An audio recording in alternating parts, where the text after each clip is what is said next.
Hello and welcome back to another episode of the Chichester Chats, the 50th episode of the Chichester Chats. I am Phil. Lilith is here as always. Almost done. And I feel like we should have been having this at the Kennedy Center, but that's all gone. So we'll do it here instead. I don't know if you have We'll an do in. that Let for me the know. 100th. There you go. Exactly. So yes, as you know, again, Dan Chichester has to be here every episode because then why would we call it this? And of course, again, I wanted to do something big for the 50th episode. So we got another gentleman who I don't know why he puts up with us so much. It is Mr. Jam DeMatteis. Hello, sir. Hey, well, compared to Dan, I've never been on the show, right? Oh, the Chichester Chats, yeah. So what have you guys been talking about for the other 49 episodes? We talked about like some of his older works. We've been talking some of his newer stuff recently. He had a book out recently, so we talked that last episode. So yeah, once a month we get together and talk about something old or something new from. Did you talk about the old Epic Comics days? Have you talked about that? We did talk about that a little bit. Yeah. We haven't probed on that too much. It's essentially a therapy session, for me, Mark. I mean, it's kind of like, they've made me actually have to go back and look at things that I never looked at before and gain a sort of a new view and even a new It's interesting, isn't it? for them. Especially when you're answering questions about stories that are really old that you don't remember even writing. You know what I mean? Sometimes I find myself, someone will ask me a question about an old story and I'll give this really detailed answer and realize after the fact I was thinking about a completely different story. That's the way to do it. Yeah. And then you realize, when you see these interviews with like Paul McCartney talking about something he did 60 years ago, he doesn't know what the fuck he's talking about. Because how could he possibly remember, Oh, yeah. Well, we wrote that on a Tuesday afternoon, and I remember precisely this happened and that happened. And although we were on LSD, I remember it perfectly, right? There are moments, though, you sort of, and you're probably misremembering them, but you sort of like have that acuity of like just, oh, yeah, I do remember being in that coffee shop or like, holding that particular pen. You remember the I kind of remember the emotional essence of things if I don't remember the details, but it's hard. What were you thinking when you wrote that in 1986? Oh, yeah. It's like they brought up one story I didn't even remember writing. So it was like, at all. Yeah. No, I know. It's interesting. Well, there goes my plan of asking about old comics. All right. No, but I've learned to fake my way through it over the years, so it's okay.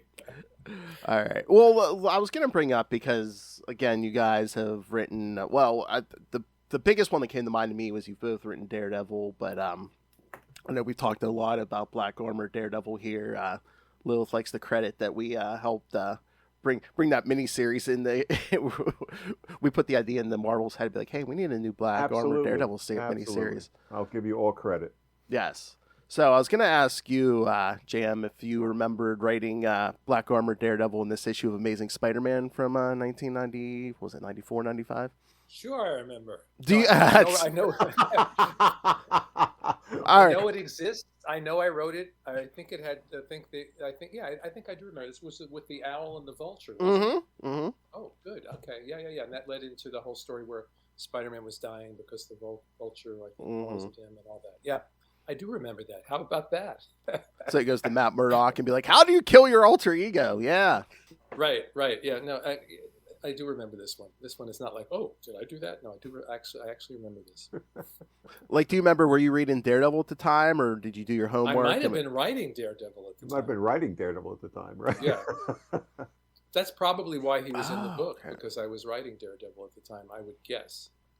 See, there goes my memory. I was like, I read these over and over. I'm like, oh, was this when he was writing Daredevil? I can't remember. Well, that was another question. What was the date on this issue? December what? December 90. Was it like 95 or something? 95. 97. Yeah. I have no idea. I'm trying to remember. Here, let me look this up. Yeah, because it is like, is that like early Clone Saga? But yeah, I was also going to ask you. It's like, and again, it's one of those things where it goes from Amazing Spider-Man to Spectacular Spider-Man, back to Amazing, back to Spectacular. Right. So I think you co-wrote the story with, I believe it was Tom DeFalco. Tom DeFalco. So, yeah. That was the period when all the books were generally interconnected, and every month was sort of a 4-part story, which didn't, for my money, I didn't always enjoy. It was really, really fun to get together with everybody in a room and work out a story. And then you went home and you wrote chapter 2. You know what I mean? And it was sort of kind of confining, especially when you want, I tend to write spontaneously. And it happened a few times where like, oh, I just had a great idea and I changed something and I've just screwed up the next guy because I've had this wonderful idea. But it was just me and Tom. And I think the other two writers were working on a story of their own that month. So with 2 people, it's a lot easier to do that than it is before. And also, when you have 4 people in a room and every writer is different. And this is really true about all stories. You can all agree on a story, but everyone goes home and that story comes out through the filter of their experience and their personality. And so writer over here writes that chapter that you had clear in your head, but it's completely different than anything I would have written or that the next guy would have written. So even though we all agree on what the story is, it really comes out very differently when you have 4 different guys executing that story. Yeah, that seems like it was a big skill you needed in the 90s, like Marvel, DC. It's like, yeah, if you're on like Spider-Man, Batman, Superman, anything like that, it's like you have to be part of this basically group collective writing an ongoing story almost. Yeah. But if you got along with the people, I think that was, in my experience in doing a couple of those, one with, Fabian and Chuck Dixon, and then, another one with Greg Wright and, Mark McLaurin, it's the same thing. Mark was saying just a second ago, you get in, you jam on it, then you go home and you pick up your batons that you've been passed and you go with them. But if they're people you're kind of agreeably agreeing with, it's fun. It's kind of fun to. I always found it. The group, because most of the time we're alone in our room writing our stories. And so it was like a writer's room for a TV show almost. It was that sort of feeling. Yeah. But I have to say, in terms of actually executing the story, I always prefer to be left alone and just go off into my little corner and do my thing. Mm-hmm. Although I really, especially on those books, we had a great group of guys, and we used to have a lot of fun at those meetings. We would really get out of control in a really good way. And we liked each other. We respected each other, which meant we were free to insult each other. It was we got along really well. I mean, that was we've talked about it a little bit. Phil and Lilith. I mean. The 2 phases of Midnight Suns, the first phase was, again, the same, that same insult each other, have fun with each other, go and write your story. And then phase 2, it started to get much more into dictating, the story. Like, this is what it is. And, and you guys don't know what you're doing. So you're going to do this instead. And that's a lot less fun. There was a certain point in comics where it suddenly started to shift from a bottom up from the creative people to top down from things being dictated down to you. Mm-hmm. And it's a lot more fun when the creative people are just given their freedom to create the stories themselves without stuff being here's a hook, run with it. Yeah. Right. Or you come with the hook. Yeah, exactly. I mean, the Clone Saga might have been one of the biggest examples of the 90s jam, wasn't it? Because it's like, wasn't it only going to be like 6 months or something, but then what was it, sales or something? They were like, it's selling so good, keep going. We were going to do it in 6 months, at most a year, because it was running through 4 books a month. That's a lot of story. Mm-hmm. And so the marketing tail began to wag the dog, and it was doing. The myth is that it destroyed the Spider-Man books. That's bullshit. That was when the whole market was sinking, and the Spider-Man books held on for a long time. Love it or hate it, but it was because of the Clone Saga. People, and sometimes people read things because they don't like it, and sometimes they read it because they love it. They want to hate on it. What I've discovered over the years, though, now working in the business now with guys that were maybe 12, 13 years old reading those books then, and now they're grown-ups and working in comics, and this was their Spider-Man. This was the Spider-Man that they loved, and they love these stories. So it's always shifting. It's so impossible to be, at least for me as a creative person, with rare exceptions, to be objective about any piece of work. All you can do is do the best you can do, sail it out into the world, and let the audience make of it what they will. Mm-hmm. Oh yeah. I mean, again, this thing, like the Clone Saga, got so much hate, but like you said, it kept Spider-Man and the X-Men were basically keeping Marvel alive at that point, right? Yeah. And all those characters, came back, and they're all part of the Marvel Universe now. Ben Reilly, I think, is one of the best characters to ever come out of the Spider-Man books, and Kane as well. Oh yes, Kane, who you're writing right now in Spider-Man 94. Right. Yes, the continuation of the animated series. Yes, which I just read issue 3. That's the new one. Yeah, I like the kind of twist you did with Moreland and stuff. Yeah, and even the Aunt May stuff. I'm like, yeah, of course. Why aren't they doing this now? Like what? Do they even remember he has an aunt right now? So maybe that's the problem. Yeah. That We lost our side characters. And Yeah. It's kind of a casualty. Well, like we said, I mean, we always talk about again. I don't think people get along enough runs to do any like major things with the supporting cast. Or maybe that's just like Nowadays? Nowadays, on you the mean? millennials. We're sad and we don't have friends, so maybe that's what it is. Yeah, I'm still not. Maybe you understand that better, Mark. I never glean why people seem to want to just do like 8-issue runs and then they leave. Is it? I felt like back in the day it was kind of you wanted something, to especially track with. When I started out, it was like you'd be on a book 2-3 years. Some people would be hanging. Yeah. We did Justice League at DC for 5 years. Keith and I. Right. Everything, because you can tell it's basically goes from a short story to a novel when you can stay on a book that long. Absolutely. And you immerse yourself in that universe and those characters. Yeah. But now it seems, I don't know if it's an editorial thing or it's a talent thing. I don't know. Also, it seems like everything gets rebooted or they get a new number one every 5 minutes. That's a or gimmick. Whatever. Yeah. Well, it seemed like for the longest time, they keep rebooting to a number one when you get a new team. But now sometimes they reboot and they're not even changing the teams. Yeah, like you have like the same writer, and it's like, well, why are you doing a new number one? Yeah, right. I think it's just survival. It's because sales drop off, and they know if it's a number one. I'm sure if sales continued strong, they wouldn't do it. They only do these things because it they got to survive. Well, then we may not like it, but it's all business decisions. Yeah. Well, the newest, I get all that, but the newest gimmick I don't like is first they did it with Batman number one, and now there's a new Daredevil number one coming in. What was it, March, I think? But yeah, they're doing blind bags where you just buy a sealed comic book and you don't know what cover you're getting until you buy it, take it home, and open up the bag. I'm gonna go ahead and sign the petition. That's gambling for children. I don't like it. Right. Wait. Right. You're buying they're calling it the Daredevil bag? blind. Yeah. I think that's the new gimmick where it's like, you don't even see what just like if you buy a gimmick toy, I see. You get all these variant covers, and there might be like a special foil cover or something, but that's like probably 1 in 1,000 or something. I see. Did you say they're calling it the blind bag? Blind bag, yeah, because you don't know what's inside it. Yeah. Calling it the blind the Daredevil. Yeah. That didn't run through sensitivity training, but whatever. Right. Go with it. Run with it. Oh, I didn't even pick up on that. Yeah, because they're doing a lot of stuff. I mean, for Daredevil, because I think isn't that when the second season of Born Again comes out in March? Yeah. So there's a new number one coming out. I think there's a Daredevil novel coming out. Oh yeah, they're pushing Alex Segura's novels. Yeah, got pushed. Yeah, I can't wait for that. Yeah, so they're pushing a lot of Daredevil in March. So, and they did it with Batman because they just rebooted Batman. So, and of course, Blind as a bat. Oh, all works. It's all blind bags. So good. Okay. Yeah, that's the only two I think they've done so far. So, all right, now Mark, you can answer a question that's been burning in Dan's brain and our brain.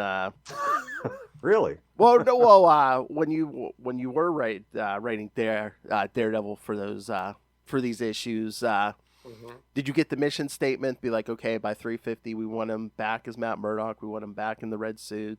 I don't remember whether that was them or me. I honestly don't, and I don't think there was a specific "let's do it by 350" or anything. But what I was fascinated by, which always fascinates me, is just this guy who's had so many multiple identities over the years, starting with Matt Murdock and Mike Murdock back in the day, which even when I was a kid was ridiculous but fun, and I just wanted to kind of peel that psyche apart, and by the end try to find a balance between all these personalities. And in 350, I guess it was 350, it was supposed to end with him back in the yellow costume. If I was gonna stay on the book, I was gonna keep him in the yellow costume for a while, but they colored him in the red costume, and I had already left the book, so there was nothing I could do about that. It was basically a psychological expert. What? I'm sorry. Go ahead. Oh, sorry. Go ahead. I was just gonna say you like the yellow suit. I think it's fun, and it's like a it was just a way to say we're going to change things up. It's comics. He would have been back in the red suit eventually, but I thought it was a great way to say this is not the same Daredevil anymore. He's moved on to another place now. Yeah, I thought it was. I wasn't sure what they were doing because it almost seems like in the end there was two different scenes. One he was in the red and one he was in the yellow. So I wasn't sure what they were doing. And I think there was like an issue he guest starred in the Punisher in this era where he was in the yellow suit. So I think I don't know if that was a last minute decision. I don't know. Toys, something toy sales. Well, what I had in the beginning was the yellow suited Daredevil was showing up all over the place, and no one knew what to make of it. And Matt Murdock himself didn't know what to make of it, but he had split his psyche, so he didn't know that he was out there running around in the yellow suit. That's my memory, at least. I haven't read these stories in a long time. And again, people always like doing things like this with Matt Murdock, like this story. I mean, Dan even had him as Jack Batlin. I mean, all the Frank Miller stuff. Ann Nocenti had him take a little journey outside of New York for a year or two. Is the appeal of the character where, especially back in like the 80s and 90s, he wasn't the household name of like, say, a Spider-Man, so you could do different things like that, like more outside the box things than you could with Spider-Man? I don't know. I mean, I did conscious things. We've talked about that, to goose the sales. I mean, you want to sell the book. You're not trying to write it for your three friends. And so, there are certain things that play out, well, that way. So certainly shaking those things up. But that's also creative exploration, and that's editorial support. Annie wanted to tell certain stories, and, by and large, I think Ralph supported, whatever she wanted. Ralph Macchio, the editor, supported whatever, she wanted to do, within limits. So she wasn't always interested in just, throwing people down the street. So that was an interesting place to go. And I think that's the ideal relationship, not just because a character is outside, say, the mainstream, and you get to play with it more in a way. You actually, as a creative person, want to explore things that haven't been explored before. So what is it like when you take a character like this out into the country? I always wanted, there was a time travel story, I think I mentioned to you guys at one point, I wanted to do, which, got nixed when everything moved around editorial offices. And I wanted to take him to old New York and just play with his senses there. Because here's a guy. What a cool idea. That's a great idea. Isn't that fun? Like 18, whatever, 80s, whatever. And because New York was a completely different sensory experience then. Houses, so what would his, this is a guy who's grown up and lived in New York and experienced all the modern day senses. Now you throw him into a place where the Hudson River is literally, the dumping ground for charnel houses, and, blood and everything else is in the air. And how does he deal with that? But that would have been, fun to do. And I think that's what you get out of a good editorial relationship, is you get a chance to play with things like that. Ooh, you should pitch that now. I think that's a great idea. I'm trying. No, I really do. I love that idea. I love the Alienist. Have you ever read the Alienist? Caleb? Yes. Yeah, I love that whole feeling of New York in that era. So I think that's a fantastic idea. Thank you, man. Yeah. Can I ask you two a question? Why No.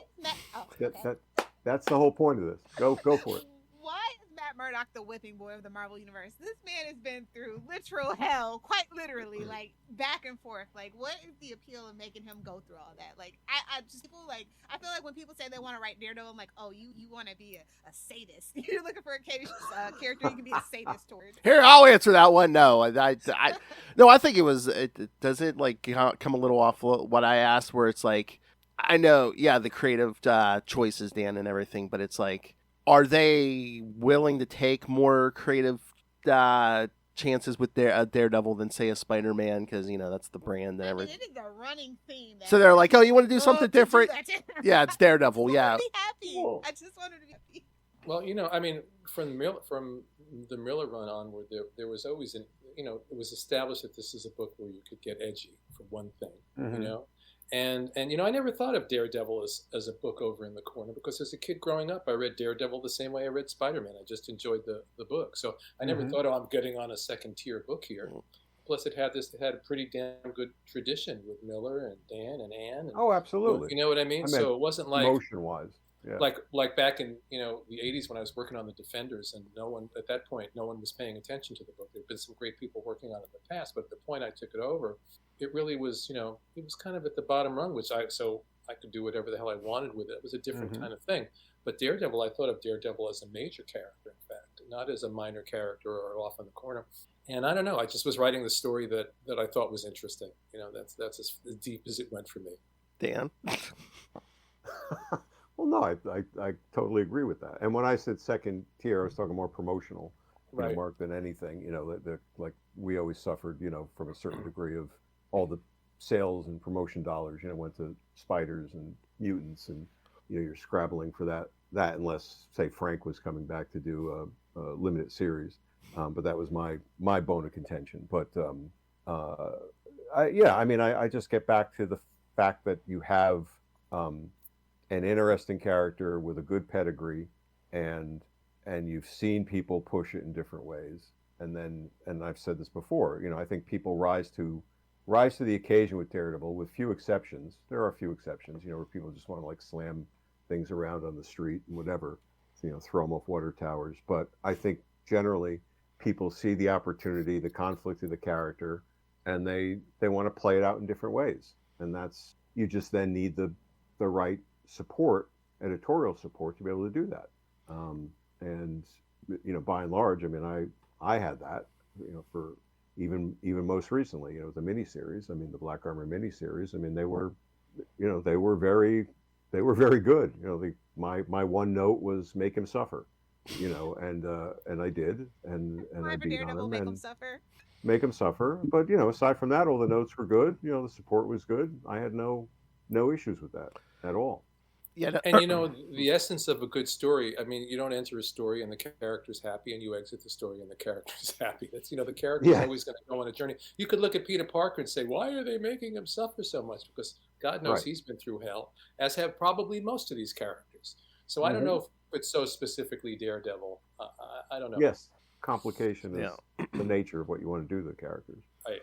Oh, I think, it's like specifically back in the 80s and 90s, like I love Daredevil, but I always felt to me back then where they were just like, well, we can't do certain things with Spider-Man because, he's on children's clothes and 100 million different things. But if you want to take like a bigger chance, like, making it more gritty with like Frank Miller and stuff with Daredevil, we'll let you do that because. Well, to contradict that, I was working on Spectacular Spider-Man in the 90s and had freedom to tell exactly the stories that I wanted to tell, and those are pretty deep, dark stories that ran through those couple of years that I did with Sal on Spectacular Spider-Man. I think on Amazing Spider-Man, they wanted it to be a little shinier because that was sort of the flagship book.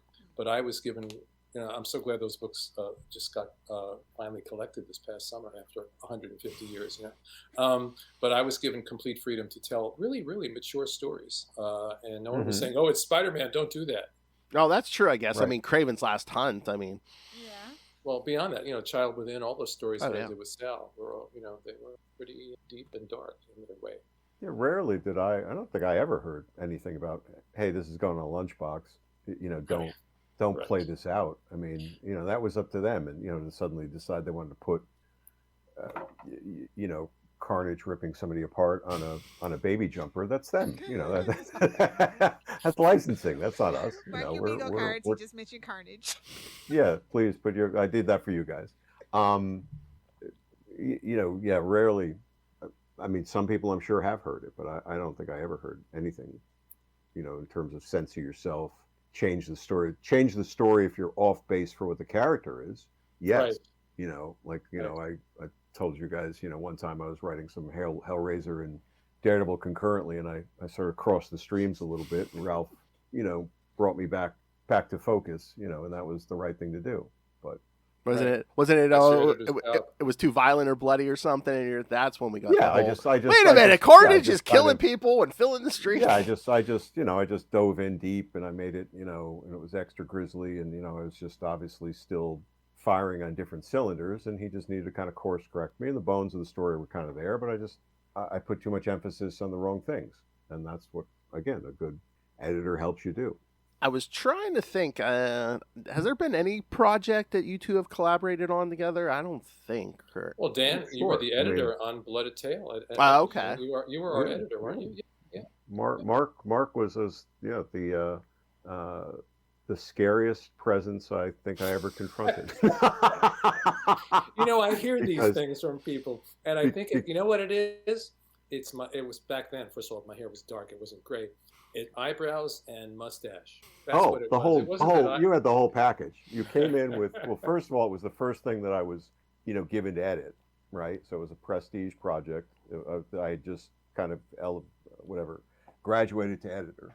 So it was you, it was Kent, Kent was Right. Kent Williams, Right. firing on all cylinders, but also very Kent, but yeah, you came in with, your reputation as a writer, which I respected. But yes, you came in with eyebrows, mustache, black leather jacket, and your sunglasses. So it was, right. It was the and sunglasses. I don't That's think you ever smiled. You right. were I did, very but it was hidden intimidating. by the mustache, And Hidden all by that the is, mustache. and in my head, I'm just an insecure schmuck like everybody else, And I've Right. heard from But several people, you used to scare people back then. They didn't know oh what yeah, to do, oh yeah. And it's I like, was I'm just walking around trying to keep my head down, being like, you know what I mean? It's so funny that what we project versus what's going on inside our heads. Oh, absolutely, absolutely. But no, but I mean that was a great project for me to work on, because I It got was a to great project, yeah. learn what I was doing and learn what I was doing on something that meant a lot to me because coming out of the epic, background, our duty we thought was to respect the creator's vision and to make the Yep. creator's vision the best it could be, both in terms of, if we felt something was off, but also the whole production of it. Our production values were at Yep. that time much higher than anything else in Marvel and maybe anything else in comics. We were certainly, I think, leading a lot of stuff in terms of, paper type, printing quality, working with illustrators like Kent. You would come off that, Mark, with Jay, you've With been used Moonshadow, to that yeah. with Moonshadow. Yeah. But I mean, I was the assistant editor on the second half of Moonshadow. That's when I joined Epic. That's right. So, That's right. I mean, Margaret Clark was the editor on that. So I mean, that was, I don't think I dealt with you much, if at all, on Moonshadow. That was certainly Margaret's, baby. But Blood was, just powerful for me. So. And then there was Archie, overseeing the whole empire there. Oh yeah, I Couldn't mean, ask for anything better than Archie. no, I mean Archie was the Yeah. protector and the sort of like North Star, and it's always been funny to me over the years, to go and talk to people who I like a lot on the Marvel side, the Marvel side at that point, and their whole attitude was so completely different. Yeah, if we want somebody off a book, we throw them on. We just tell them what to do, and it was so different for us, and even so different from the people we had trained who went into the Marvel, editorial mix, like Mark McLaurin and Greg Wright, and their kind of way they approach things. But yeah, that was, for me, that was really the first thing I full on edited, so that was a very meaningful book for me. So not easy all the time. You were intimidating, but Kent could be a terror. I remember. Really?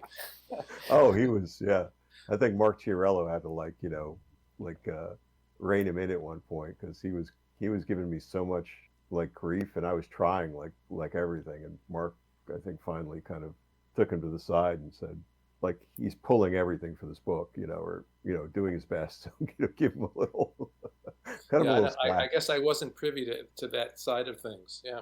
But so the Marvel offices were probably huge at that point, right? Where you could go for long periods of time without seeing certain people, because now it's probably not really. No? You'd stroll the halls and see everybody. That was the fun for me in those days. You go up to the office, and I'd go from office to office and say hello to everybody, and sit with Gruenwald, sit with DeFalco, sit with Bob Budiansky, and whoever it was, Go over to Epic. No, that wasn't so big that everyone was lost in there or anything like that. No. Yeah, the bullpen, and then the main editorial offices were all right off the bullpen, and then Epic was kind of around the corner, in a corner. and we, I think, had two offices, between the sort of the two groups who sort of worked across it, and then the rest of it was, well, there were some editorial offices, I guess, over past where the editor-in-chief's office was, and then the second floor of Marvel was business, business affairs, licensing and that sort of thing.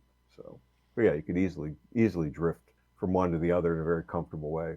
Yeah, because I lived up a couple hours away. So when I came in, I was in for the day. So I would spend the day and Yep. visit with everybody, and we'd go out to lunch, come back, hang out some more. It was great to come in those days. Yeah, I wonder if that's like another reason why comics feel so different today too, is because you don't have that. Because again, now I mean the talent pool's so big because you can pull from the whole world, with technology and everything. You can, but like Mm-hmm. nobody's sitting on a Zoom call for 8 hours a day. Just like just casually wandering over, like, oh hey, what are you working on, or what's going on. Even email started to change all that, because before email, your editors would call you. And Mm-hmm. sometimes if you're working on a project, your editor might call you 3 times a day, and you really built up a relationship. Hmm. And That's a then good point. email once email established itself, I've had editors that I've worked with that we never talked on the phone. It was Mm-hmm. all through email, and it's so Mm-hmm. important. Like Danny Chasm, who I've been working with on all these Spider-Man miniseries, he picks up the phone and he calls and we talk and we Mm-hmm. built a real relationship. And that's really, really important because that also builds trust. Yeah, that's a great point. I mean, that was a real thing. As you said, they call several times a day, and you'd really get to know folks. Or Yeah. when I was an editor, getting to know folks that way. And but there was a talent pool then. Phil. I mean, I worked with a lot of the Oh yeah. Brits. We were pulling in Mobius, and we were pulling in, uh, Was that Otomo like an and Akira. initiative, or like they Hmm? just saw it and they liked it, or was it like an initiative to actually branch out? What do you mean? Where we would get talent from? Yeah, like was it like a decision, like maybe Oh, from well, some? Archie, as Mark said, I mean, he was our secret weapon at Epic, and so everybody wanted to work with Archie, and Archie was open to almost anything. So Archie would specifically, go to a show in the UK or France or whatever, and he'd come back, and we're doing these projects, and that was great. The chance to draw from that talent base and suddenly put some stuff out there that people probably would not have seen otherwise. Yeah. And same thing at DC. Before Hmm. Vertigo, Karen Berger was DC's British liaison. She used to make Right. trips over there, cultivate talent. Yeah. Yeah. Hmm. So, do you guys? Well, I think I'm sure this is probably a yes. So, like you guys, when you work with, like artists or whoever, you prefer the phone conversations and everything. And again, I don't think it's a conscious choice anymore. It's just probably the nature of You the have business now. Zoom now. Well, Well, before that, Skype. yeah, but like I say, you're not just like wandering around all day. But like, It depends. Sometimes you're on an assignment and, you haven't chosen the artist. They choose the artist and the train takes off and you don't Yep. necessarily have time to chat with somebody and get to know them. And the odd thing is sometimes you never talk to somebody and you have instant chemistry with them anyway on the page. And other Hmm. times, when you get to, when I'm working with artists, obviously that I've worked with before that we're choosing to work together, it's a more one-on-one intimate relationship. But again, even I feel like maybe in the '80s and '90s there was a lot more of the phone conversation thing going on, and now especially if you're jumping in on a mini series, you're in and you're out, and everything's being done through email and that kind of connection. Back in the day, whether it was Mike Zeck or Sean McManus or whoever I was working with, we got to know each other and we all became friends. Not all, obviously, not everybody. Some people we didn't get along with, but there was more of a chance to connect that way. hmm. Yeah, I mean, And it's go ahead. just gonna say that on an ongoing book too. If you got the same writer and artist on an ongoing book, the longer you're on that book, the more of a chance that you're going to make that connection. Hmm.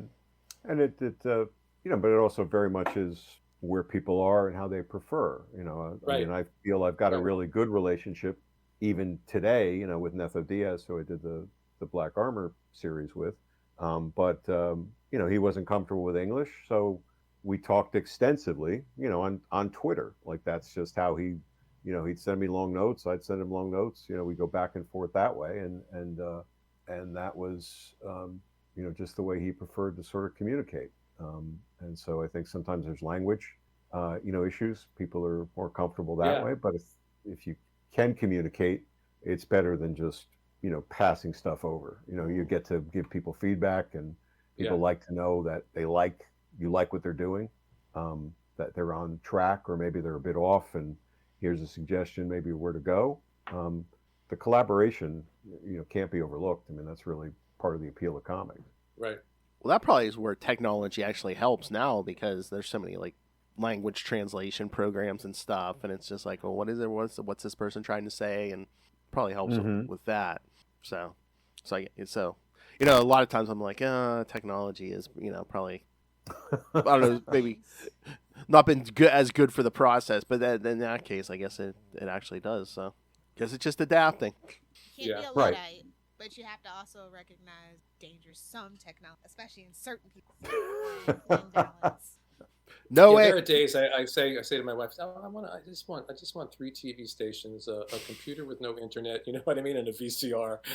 Right. And I hear myself, and I just sound so old, But we're so overwhelmed by this technology now, and we see how some of it is fantastic. The fact that we're doing this right now, and I can see Dan's face after all these years. Mm-hmm. This is a great thing. But we see all the ugliness out there and how it's used. It's sort of like superpowers, right? Where you use your superpowers for good or evil, and this has the potential for both. And unfortunately, I think the internet, for all the good it's done, has really done a lot to sort of just degrade the discourse. Oh, there's no question. I mean, there's no question. It's just the reality doesn't exist. Our realities are totally twisted by.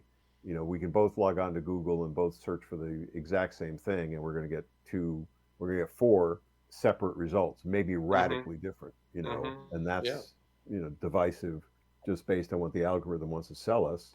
And that's probably the most minor version of how it went from weird and connected and good to sort of now being driven by all this other stuff. Advertising dollars.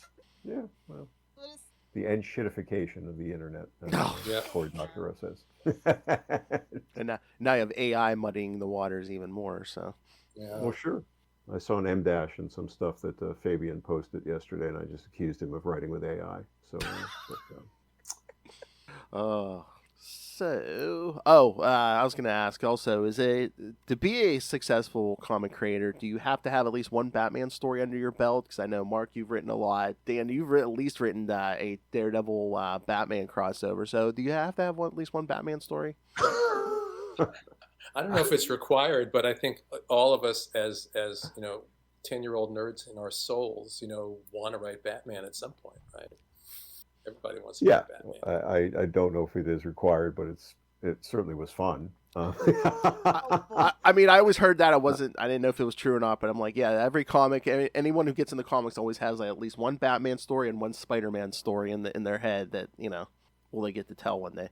Yeah, I think Batman even more in some way, I think Batman has an even bigger pull for people. Just like tortured people, that's what it is. But again, those two characters, I think, people relate to them. And again, maybe Batman even more so just because he has no powers and, well, except for money, but just no powers. And everyone's just like, oh, with enough training and money, I could be Batman. Or yeah, no, you can't. I could have had all the money and training in the world. I would have never been Batman. Forget it. Nor would I want to be. No, I mean, it seems like a torture. I got to write 2 Spider-Man Batman crossovers, one for Marvel and one DC. So that was really a lot of fun. Did you find was that different from an editorial direction? Did you get different sort of push and pulls depending on who the first one I remember, the first one I remember, they basically said these are the villains we want to use. They told me who to use, and I had to use. I think I had to use Carnage. Who's not a character that I was particularly fond of, but I was writing Spider-Man and Batman, so I'll find a way to make Carnage work. And I think the other one, it was Carnage and Joker. I think, yeah. The Carnage and Joker was the first one. The other one was Kingpin and Ra's al Ghul, if I'm pronouncing that right, because I never say that out loud. And no, there was not a once we established the basics of the story, I was free. And even though it was going back and forth between DC and Marvel, and you get notes from DC and you get notes from Marvel, there wasn't. My memory is, I could be completely wrong. My memory is that there wasn't a lot, and I had a lot of freedom just to tell the story that I wanted to. Cool. Okay. But you're also Jam DeMatteis too, so you have a lot of trust in. Maybe. Except on the days when it didn't work out that way, Right. Everyone. I always say when they look at someone's career, especially someone who's been doing it for a long time, all they see are the successes. They don't see all the craziness that goes behind the scenes, or the projects that it took you 20 years to pitch before you could sell them, or never sell them at all, or the times the editor fired you, or whatever the thing may be. They don't see that. They only see the stuff that's out there. And a freelance life is always an up and down thing. I don't care how successful you are. It's an up and down thing. And sometimes the downs are way down, and then sometimes the ups are way up. And you basically have no way to control it. So you just get your surfboard and you ride the waves. Right. And I mean, and again, it's a business, but yeah, we weren't doing Marvel DC crossovers for like the last, I don't know, 20 years or so. Now they're dipping their toes back in the water. So are we going to be seeing a lot more Marvel DC crossovers, maybe? I hope so. They're fun. They're just fun. They And Dan, are. you said you did a Daredevil Batman? I did Daredevil Batman back in the day. Yeah. Yeah, And I think that yeah. was the first one, and then Alan Grant did I think a couple more after that. But Yeah. yeah, Did I you mean, have they fun? are fun. Yeah, Oh, I had a but, ton I of mean, fun. You know, yeah. the once things got out of the way, yeah, it was a lot of fun to do. You know, we're writing comic books because, as I said before, somewhere in our souls, this 10-year-old kid that just loves this stuff still as much as you did when you were a 10-year-old kid. So, you know, you take a step back and little voice in your brain goes, I'm writing Spider-Man and Batman together.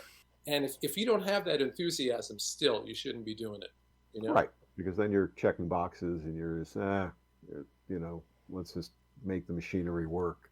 And there's no fun in that. There's no fun in that for you, and that's going to come through to the readers. You know, that's just it's going to be a flat experience. And what's the point of that? Yeah, absolutely. But that's up to the you know, the companies. I mean, CB Cebulski and Marie, you know, Javins, you know, seem to have found a way to make what I thought would never work. You know, I didn't see how they were going to get, you know, these monstrous entities to cooperate, but you know, they seem to have found a way to do it. So more power to them. And you know, I hope people, you know, embrace that and have fun with that, and that people just enjoy that. That's what they want. They want their characters to play in the same sandbox now and again. So go with it. Is it? Do you gentlemen think, is there any way they could ever come to like some kind of permanent partnership or with comics wise, or no? What do you mean by a permanent? Like, could we get like a shared universe Marvel DC ever, like an ongoing thing, or no? I can't imagine, unless, you know, although we live in this age where like corporations keep gobbling each other up, you know? Exactly. So maybe someday there'll be some massive corporate monster that will gobble up both Marvel and DC. Nobody tell Jeff Bezos. Right. Yeah, I mean, You you've know, got Disney, right, buying Warner's. That would do it. Yeah. You know, but that would make my brain hurt. Like, I like, keep them separate. I don't need that all mushed together, you know? Yeah. I mean, would you have to like restart both universes and be like, you know, and start everything from scratch and be like, oh yeah, Bruce Wayne and Tony Stark went to school together and all the Start from scratch. Comics never do that. No! Don't call it a reboot. Call it a refresh. A rebirth, if you I mean, purists could, you know, I'm sure they would. It's kind of like what they're doing now. Like there's different variations on everything at this point. Right, You know, that's true. That's true. There's the Prime universe, right, which continues its continuity. Then you get your absolute Batmans, you get your ultimate Daredevils or whatever. You know, they've splintered it without necessarily saying they've splintered it, which is better, frankly, because then you can just go off and write a story sometimes that has nothing to do with all that continuity nonsense. Yeah. Right. Be true to the character, be true to the world, but just go and enjoy the heck out of it without worrying. Well, last year he was in this situation and he went down this aisle in this store when he bought his underwear, and now you've got him somewhere else. And okay, you know, thank you for being obsessive. and you know, the great thing about, you know, these characters, I hate to use the word iconic because it's so overused, but these iconic characters, they can be bent and twisted in a lot of different ways. You know, I've written so many different versions of Batman, from the ultra grim Batman to the Batman Brave and the Bold animated series. I've just been writing for the Amazon Cape Crusader series, which is sort of a 1940s film noir Batman. And I've written a very kind, compassionate Batman. I've written the kind of lighthearted Batman. And just, I mean, as long as you stay true to an essence of a character, you can bend them this way, bend them that way. And the more opportunities we have to do that, and just as Dan was saying, just tell the damn story and not worry about this other stuff, the better it is. And again, yeah, like you said, the iconic characters, it's, you know, there's room now for all these different versions, and you kind of have to do soft reboots sometimes because, again, just the amount of time these characters have been around, that, you know, it's like now everyone's running around with cell phones. You know, Spider-Man and Daredevil, in the 60s, there were no cell phones, or even further back with Batman, there's no, you know, technology changes, societal changes. It's just, it's always a kind of like a soft. We're not going to mention this reboot. And is that a little is that the challenge too? It's like, okay, so when do we kind of introduce stuff, or it's just like, no, just throw it in. You know, sometimes it's funny. it gets in the way. Go ahead, Mark. No, you go. Go ahead. I was just going to say, sometimes that gets in the way if you worry about that too much. You know, sometimes you do a slight nod to things to kind of like glide over it.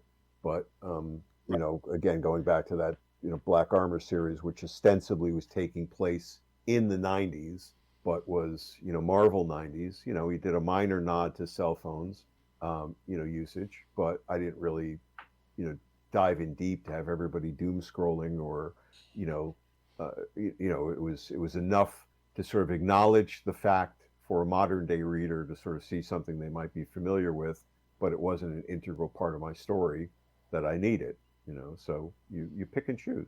Right, that's exactly what I was going to say. I've done some of these Spider-Man series which have been set in the past, so you're always sort of just kind of trying to wend your way through that stuff, because it'll throw it off balance if I'm writing a story that takes place 2 weeks after Peter Parker became Spider-Man and people are talking about cell phones. It's gonna, you know, it's gonna throw the whole thing off. So you have to find just the right balance. All right, Lilith, do you have any questions for these gentlemen? I don't think so. We've had a good conversation today. Yes, and again, both busy gentlemen. All right.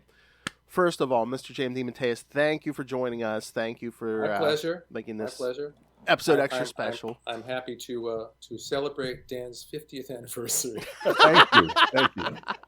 How do we get the entire interview though, or the entire, you know, session, and not ask why we both go by initials? Yes. I figured it was an artistic Well, that's choice. true. We're in the initial club together. That's We're right. in the initial club together. When I first started writing under that, they were like, "Oh, you're trying to be like Mark." And that's very funny. That's very funny.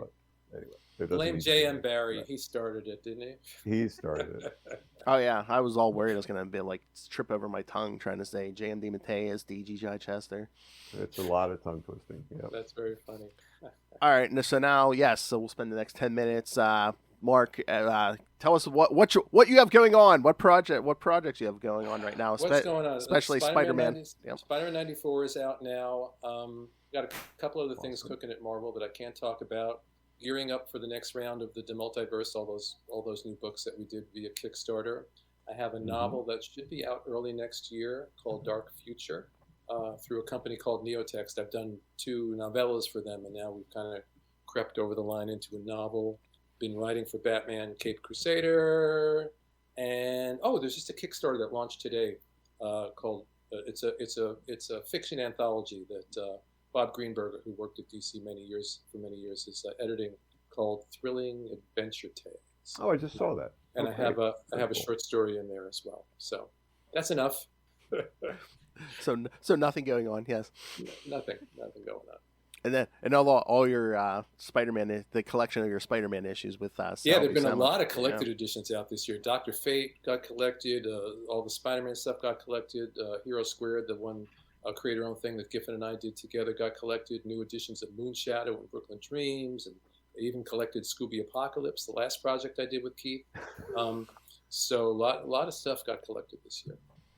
Oh, nice. All right, and now for the man of the hour, Mr. Chichester. Yes. Not quite as prolific as Mark, but that's okay because I got I'm happy with everything that goes on. So as you guys know, Risk is finished. 5-issue series is done. That's still available from Black Box Comics, and then the 3 other series that are coming from them as well are still in the works and still in need of final decisions on the titles. So that's the Sword and Sorcery, which is going to be two series based on that now, each 5 issues, and then the Alien Conspiracy one, which they're still reviewing. I mean, it's a go, but they're reading the scripts and kind of going over that. But the those are tracking well, and then I've got something in Netho Diaz and I are talking about, but it's the Marvel pitch machine, so I have no idea where that's going to go. They didn't buy our idea for Ultimate Daredevil, and then lining up some shows for next year. So it looks like I've got knocking on wood, I'll be at 5 different Galaxy Cons.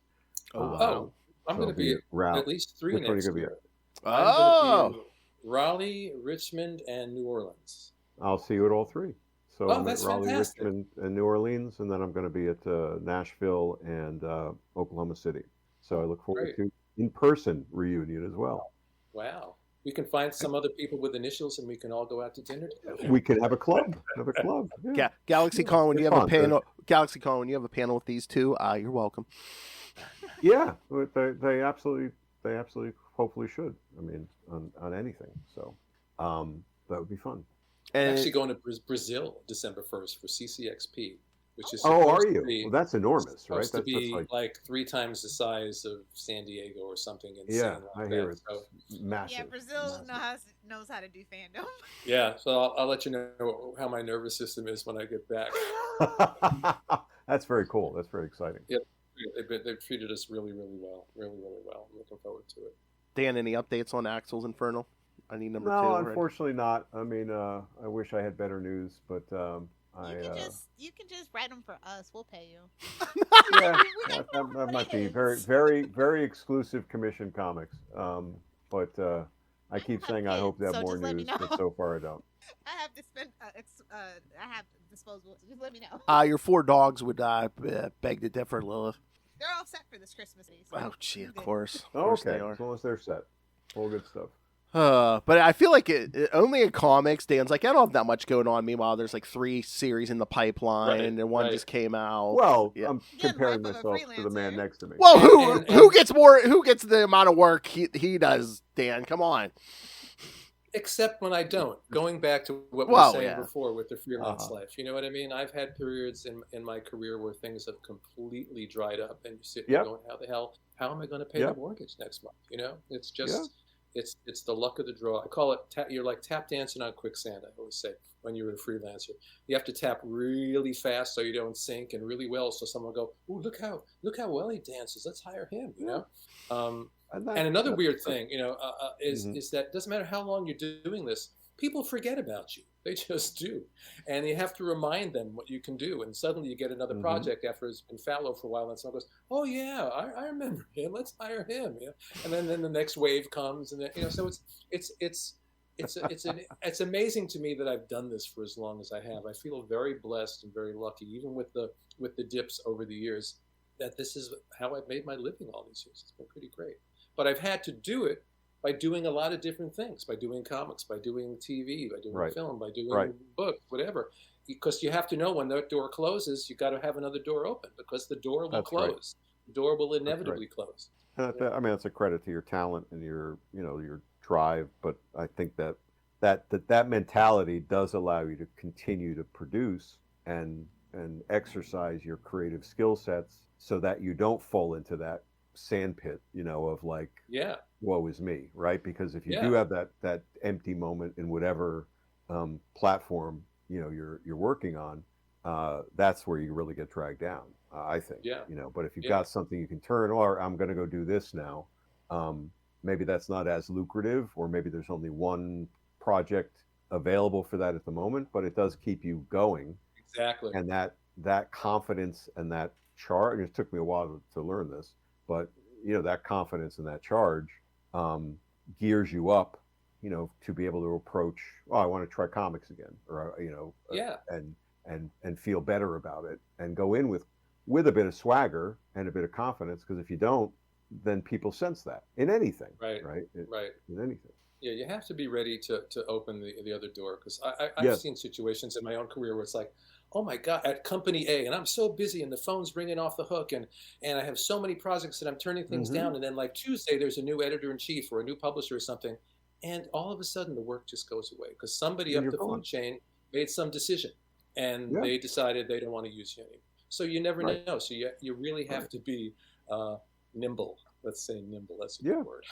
But the freelance mentality, I think, I've learned this over time, I think, is, serves you everywhere. I've done and continue to do, a lot of corporate marketing, stuff over the years, Mark, and I was on staff at various places, in pretty good positions, but, one day they just decide they don't want you.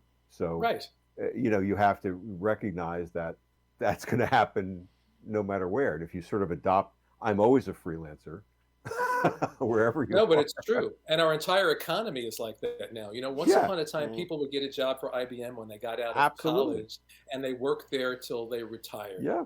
And it just doesn't work that way for people. So those Nope. of us that have been used to doing this for all these years, we have Right. the nervous system that's prepared for that. A lot of people Mhm. don't have that anymore. They just don't, because they So thought true. they were going to just have a job, and that's what it's going to be. And Right. it doesn't work that way anymore. Yeah, I mean that's a good point. Yeah, nothing's guaranteed anymore in the working world. Yeah. Right. Yeah. We're all Or the freelancers. podcast world, So No, something I don't know. Are you saying you're going to replace him, Dan? Is that what's happening? no. I'm saying, I'm hoping there's a 50, first episode, but if there is, that's great. If Oh, there not, will we've had a be. good run. So wait, before I go, is there going to be cake? Oh, It should be yes. cake. There should be 50 candles, and then a big cake. Oh no. I mean, next month, next episode will be for December. Dan, I was thinking if you're up for it, we could talk. I believe is it Terror number 8? That's the Christmas issue. Oh, the evil Christmas issue. Sure. Yeah. That's appropropriate. I was thinking we could talk that. Yes, Yeah. perfect holiday. Mhm. It's either that or the Hellraiser Christmas Spectacular. For the But Hellraiser, we'll go but with I'm Terror okay with it. Incorporated. So That's great. awesome. Mark, it's been delightful seeing Yes. you. Yeah. I look forward really See to you. seeing you in person. Yeah, that'll be great. I think the first one is in March, the one in Richmond. I think. I think that's Richmond. Yep. Yeah. So I will see you then. Perfect. Yes, and Perfect. yes, we appreciate both you gentlemen's time. Yes, thank you so much. And again, you Well, guys thank are you guys. we're Gotta both. get him back for that novel. I'm very into time travel book. I love Metaphysical time travel. That's what I like to call it. Yeah, I mean, again, as long as you guys put up with us, we'll keep bugging you to promote stuff. So Absolutely, and I Love always it. appreciate it. I always appreciate it. So thank Same you. here. all right, so All right, guys. Good to see you all. All right, I'm folks. gonna Enjoy click your out now. Saturday. Okay. Bye. Take care, guys. thank Be you. well.